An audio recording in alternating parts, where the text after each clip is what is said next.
আজকে তোমাদের সঙ্গে শেয়ার করব মায়ের হাতে দেশি মুরগির লাল লাল হালকা পাতলা ঝোল রেসিপি। আবার একটি মিনি ব্লগে তোমাদের স্বাগত জানাই। আশা করি তোমরা সবাই ভালো আছো। আজকে মা রান্না করবে সম্পূর্ণ রেসিপিটি, আর আমি এখানে সবকিছু গুছিয়ে দিচ্ছি। প্রথমে 1 কেজি দেশি মুরগি মাংস নিয়ে এসেছে বাবা বাজার থেকে। প্রথমে মাংসটাকে ম্যারিনেট করে নেব। প্রথমে স্বাদ মতো লবণ, হলুদ, পেঁয়াজ কুচি আর সর্ষের তেল দিয়ে মাংসটাকে কিছুক্ষণের জন্য ম্যারিনেট করে রেখে দেবো। এদিকে আমি একে একে সব কিছু গুছিয়ে নেব। প্রথমে সবকিছু আনাজ করে নিয়েছি, তারপর জ্বালানি নিয়ে চলে এলাম। আর এইদিকে আমি আদা রসুনও বেটে নিয়েছি। উনান জ্বালিয়ে কড়াইতে তেল দিয়ে প্রথমে আলুগুলো লাল লাল করে ভেজে তুলে নিল। এরপর কড়াইতে বেশ খানিকটা সর্ষের তেল দিয়ে দিয়েছি রান্নার জন্য। তারপর প্রথমে চিনি দিয়ে দিয়েছে একটা ভালো কালার আসার জন্য।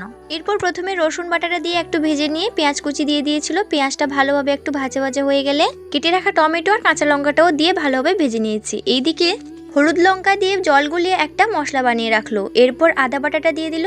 এরপর সব মশলা ভালোভাবে কষিয়ে নিল।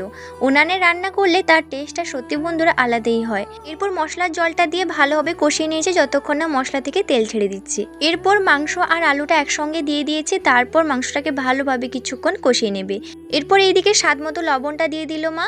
এরপর 7 থেকে 8 মিনিট মতো প্রায় ঢাকা দিয়ে দিয়ে মাংসটাকে ভালোভাবে কষিয়ে নিতে হবে। ভালোভাবে কষানো হয়ে গেলে যখন মাংস থেকে তেল ছেড়ে দিবে সেই পর্যায়ে মাংসের মধ্যে পরিমাণ মতো জল দিয়ে দিতে হবে। পরিমাণ মতো জল দিয়ে কিছুক্ষণ ভালোভাবে ফুটিয়ে নিতে হবে। এইদিকে আমি কয়েকটা গরম মশলা থেতো করে নিচ্ছি।